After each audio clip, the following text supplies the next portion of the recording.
Alrighty, Ben and I have spoken ourselves silly already, so it's time to bring someone else in to take the weight off. I don't know. We'll just go with that. Jarret, how you going?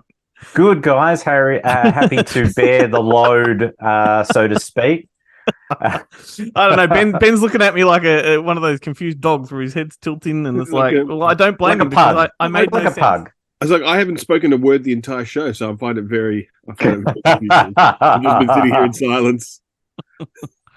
Ben forgets this is going into a Good Movie Monday, and it's an actual, Yes, of course. yeah. Into the wider sort of picture. Yes. No, no, no. So I was just planning now. That was my whole bit oh, now. Was that now in the whole beginning of the planning show? I'm not ahead. going to say a word to make this gag fit. It's all in the subtext of the silence too. But gentlemen, it's an interesting week for home entertainment this week because we don't. I mean, it's a mix of majors and minors. There's nothing exceptional coming out, although one could say that one of the titles, I think you caught this one earlier in the year, Ben, Plane, the Gerard Butler Oh, actioner film, yes. and I think Yep. you said it was quite good, that it delivered on what the title gave away, that it was basically A plane. a plane actioner. Yeah, well, I mean, look, yeah, the plane is a central figure. They do crash the plane pretty early in the film, Right. but then they fix it MacGyver style, Oh, okay, and it cool. saves the day in the end. Like the plane is quite Do they quite have pivotal. do they have gum in like foil wrappers? They Yes, some very chicken close. wire in someone's mum's dildo. Harvey Lawrence's mum. But this was it's. I mean, it's great, and I've heard a lot of rumblings about other things happening with Disney in the US and stuff like that. But I mean, because that plane movie was released on Prime, I think, Yeah, it went like it went a to while ago. Prime. So it's good Yeah, that it's coming out physically, even if it's. I remember it used to be you had to actually write it in for the submission to iTunes and stuff, the physical Mm. release date, because they wanted to release day and date. Now they don't seem to care. Like you bring it out in VOD months ago, and we'll still yeah, take that yeah. physical. JB will still take that physical I think release. there's still a market of a niche market for people that love the DTV style action movies. That's why they keep making sniper movies and things like that. Like Mm, even back mm. in the days when I was working for JB, like these are the type of movies that would move more than anything else.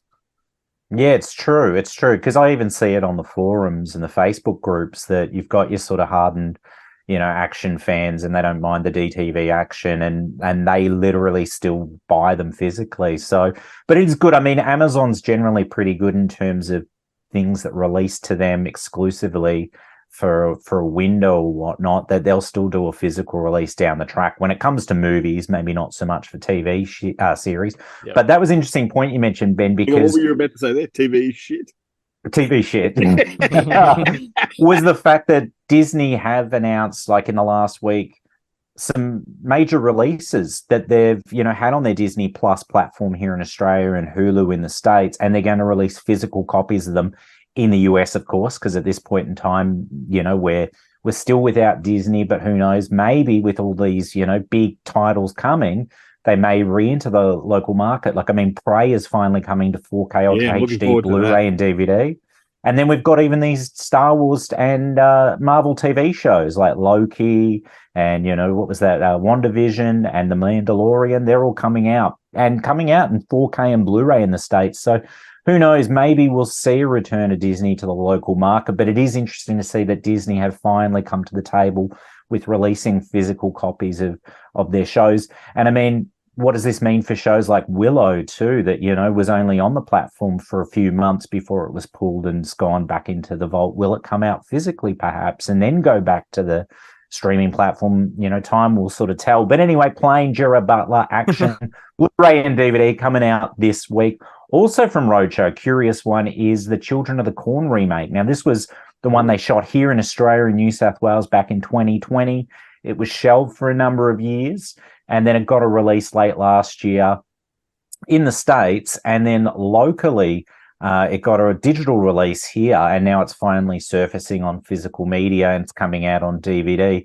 And as I understand it, was actually a global acquisition by Shudder, but Shudder have been having a bit of a fire sale with some of their titles, so that may be why it's turned up on DVD from Roadshow.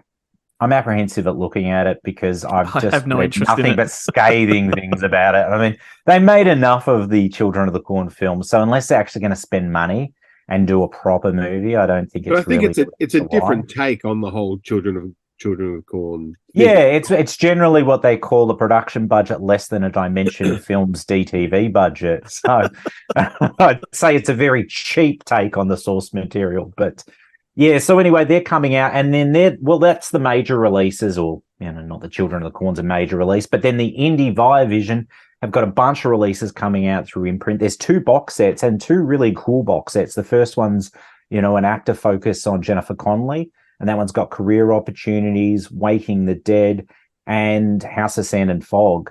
And I've actually never seen Waking the Dead, which I think stars Billy Crudup in it as well, which I've been meaning to check it out because I've heard great things about it. But I love House of Sand and Fog. I mean, it's a super depressing film, but it's an incredible piece of cinema. It's just and such Career Opportunities also is not depressing, but is awesome. It's great. It's such a I literally just watched Career Opportunities again, and it's so weird that it's in that box set. Yep. And I think they've done themselves a real disservice. So when that Frank Wiley box set comes out later in the year, with Swimming with Sharks, they can't put that one in there. Yeah, totally. Well, the good news is that Imprint have started releasing some individual releases of stuff that was previously in a box set, because I can see Career Opportunities being the one that probably everybody wants, and they're going to buy the box set full. It has had a US release through Kina Lorber, but of course it's locked to region A. So I'd love to see like a box set of like the fans. less conventional or less known John Hughes productions like that. Like, absolutely, that would be cool. A box set like that, like even if it was like The Great Outdoors, Reach the Rock, these ones that people sort of don't know as well.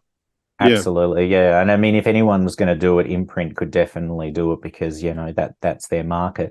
The other Film Focus box set that they've got, Active Focus, is on Jessica Lange, and it's got 4 titles in it. It's got Francis, Crimes of the Heart, Music Box, and Losing Isaiah, and they're all pretty hardened dramas, with the exception of maybe Crimes of the Heart, because that's more a black comedy than anything else. And that was that Fred Skepsey that did it, or who was it that did that one? Good question. It was an Aussie director. Oh no, it was Bruce Beresford. Beresford. Yeah, one of the great same cast too. Diane Keaton, Jessica Lange, and someone else. I can't name the other actress that's in there.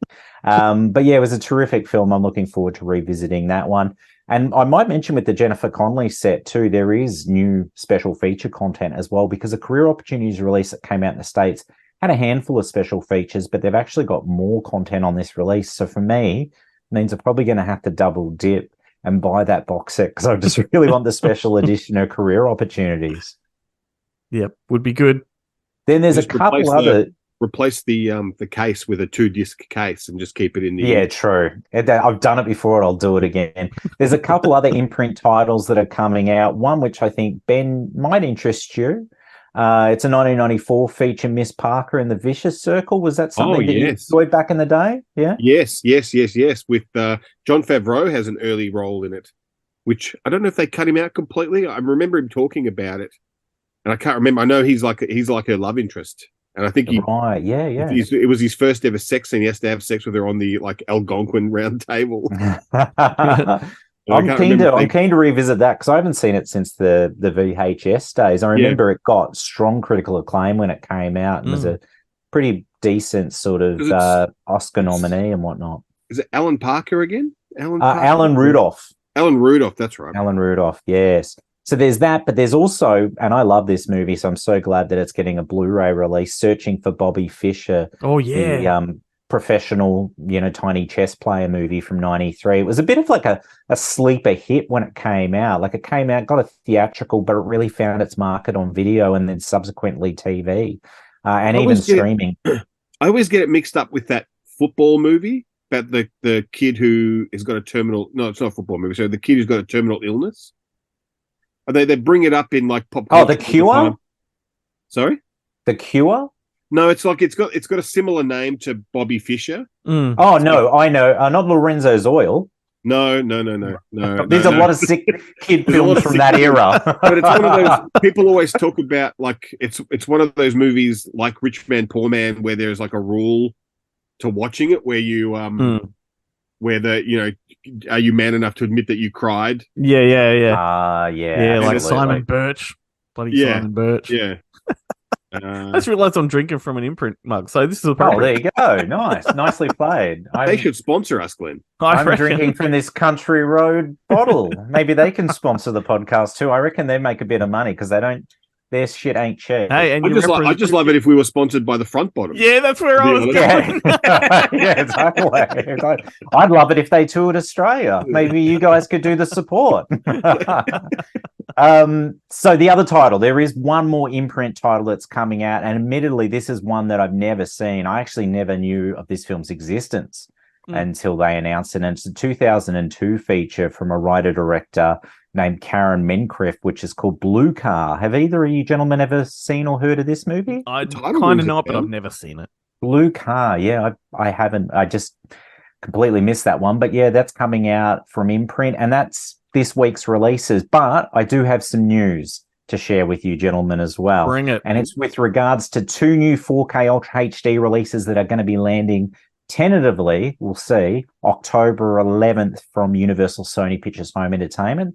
They're both from the Paramount catalog, the first of which is Scream 3. It's finally getting a 4K release, which is great. So that means we only need Scream 4, and then they'll all be on 4K.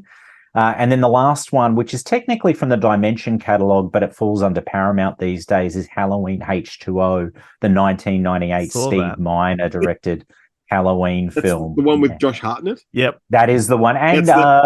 And what's that chap that's got 3 names that was in Christopher Nolan's Inception and was in 50-50? Joseph Gordon-Levitt. Gordon-Levitt. He's in it too because he has a very minor role at the start of the film too. But I believe it is the owner of my favorite internet meme where they've got the picture of Josh Hartnett and he's got his like stupid 90s haircut. Yeah. Oh, that awful hair. There's a barber shop in the background, and someone's got that's the hardest thing to swallow about H2O. The most depressing thing is that there's literally a barber shop just meters away from it. And he was rocking the same hair in The Faculty too. He was, yeah. I think were they both the same year? They were both 1998. And they're both from Kevin memory. Williamson productions. Yeah, there I think you he has go. that stupid haircut in 40 Days and 40 Nights as well. Like that stuck around for a while. And Wrath of Man. It did. God. It did. It's funny the juxtaposition between seeing these, Josh Hartnett films from 20 or 25 years ago now, and then seeing him reemerge as like, a real adult actor in, Operation Fortune, Wrath of Man, and another film that I can't recall. Oppenheimer. He's got Oppenheimer, right. He's got a great haircut, and you completely take him seriously as a mathematician, which you would never do. No. Stupid haircut. Yeah, it's like, man, couldn't you even just find a bowl or something? It just looks like you just went, you closed your eyes and you just went freehand on your own fringe. Yeah, there's definitely a simple Jack kind of thing going on there. Yeah, definitely. What, if he would have had a serious haircut, a proper haircut when he was young, he could be Ethan Hawke today. But instead, he had to disappear for like 20 years. And he also had the long sleeves underneath the short sleeves, The short sleeves, that's right. That's right, that classic 90s look. Yeah, very grunge. Absolutely. It was like, was he from Seattle or something? Was that the thing? It was. It was that post-grunge sort of look. Yeah, absolutely. I think it's making a comeback, but mainly in women's fashion. So, yeah.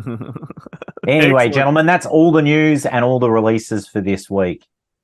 You want to sign us off like you did last week? I was going to sign us off, but I did listen back to last week's and realize that I just kind of cut the segment there. But anyway, yeah. So until next time, gentlemen, stay physical.